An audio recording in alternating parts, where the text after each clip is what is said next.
there, Jay. Right here? All right. We're Taking going to care get of to that in just a moment.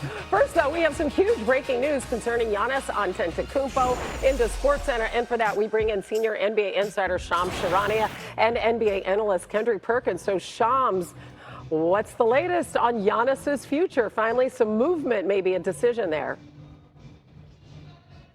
Hannah, league and team sources tell me that the Milwaukee Bucks are officially open for business on all trades and calls, offers for Giannis Antetokounmpo, the two-time MVP, entering the draft combine this week and over the next 6 weeks before the NBA draft. This has been a 12-month-long saga between Giannis and the Bucks, but co-owner in Milwaukee, Jimmy Haslam, last week said that this will either end in a long-term commitment from Giannis or a trade elsewhere before the June 23rd NBA draft. And this all surrounds one very important element. Giannis has made it clear for a period of months now that he believes the time has come for both sides to move on, to part ways. The Bucks have resisted over the last calendar year a trade, believing that they can still win and compete with Giannis, but that's depleted their asset base, their talent on their team. And now they are in a reality where they will be listening. They are fully open for business. And as far as Giannis' stance on the fact that he believes the time has come to part ways, I'm told nothing has changed. So now the conversation will turn to where does he want to be long-term? Where will he commit long-term? Because an important note, he only has one guaranteed year left on his deal that gives him significant sway and power over his future. Well, finally, something, because this situation has seemed to have been in limbo for so long, Big Perk. What's the best possible scenario, do you think, for both sides? Well, by the time it happened, I mean, I got tired of being, exhausted mentally behind this whole situation between this torn relationship. But I'm looking at Giannis and I'm saying you have to go to the best fit that you could actually put yourself in position to win a championship. And I'm about to be biased here. If I'm Giannis Antetokounmpo, I'm looking at Boston. And if I'm Boston, I'm calling the Milwaukee Bucks because I would love to see Giannis Antetokounmpo and a healthy Jason Tatum in the Eastern Conference representing the Boston Celtics. And on top of that, you have a guy that finished top 5 in the MVP voting in Jaylen Brown, who's available, who's just now knocking at the door of his prime.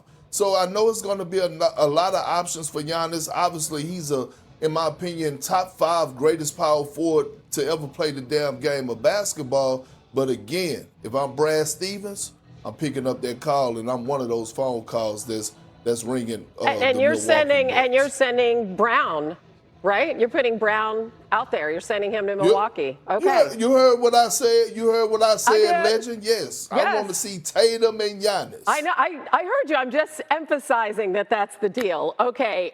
Shams. Obviously, we have another big man in the headlines. It's been a very busy day.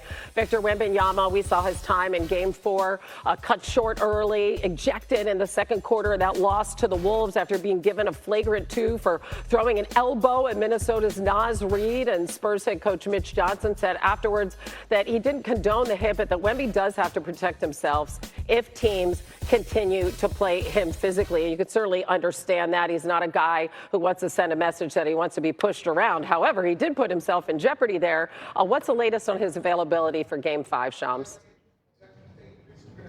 Hey, the NBA investigated this and the ruling has come down. There will be no discipline, I'm told, for Victor Wembanyama moving forward. No suspension, no fine. He will be cleared to play in Game 5 in San Antonio on Tuesday night. The two major things to take into account here, one is he was ejected from the game for this flagrant 2 with the elbow to Naz Reid's face. He missed a majority of Game 4 with that ejection, but most importantly, there's no prior history. The NBA took that into account most certainly in this decision.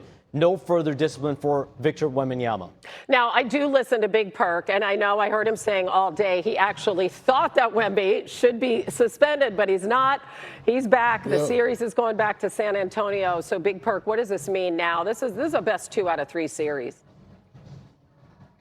It is. And I expect Wemby to come out and give a special performance and apologize to his teammates by doing it between the lines. Did the NBA get it right, in my opinion? No, because you prioritize superstardom and views over someone's health, but that's neither here nor there.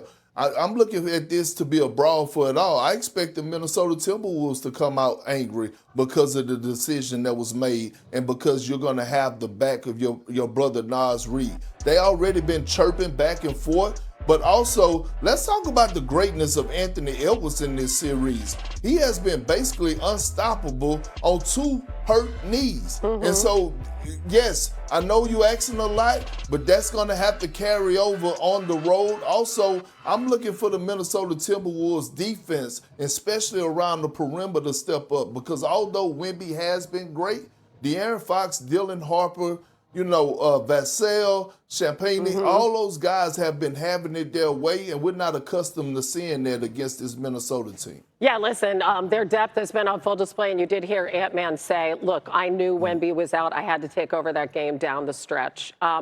Shams, you're a busy man. We're going to let you go and get back to the phones with all of this news. But, Perk, you're not done. You got to hang out, all right?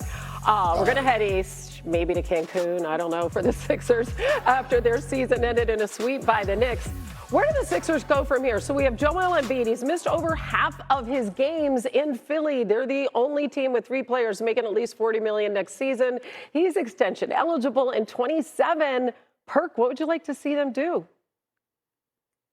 Well, I would like to see them blow it up. The only 3 people that are untouchable in Philly is Nick Nurse, Tyrese Maxey, and VJ Edgecombe.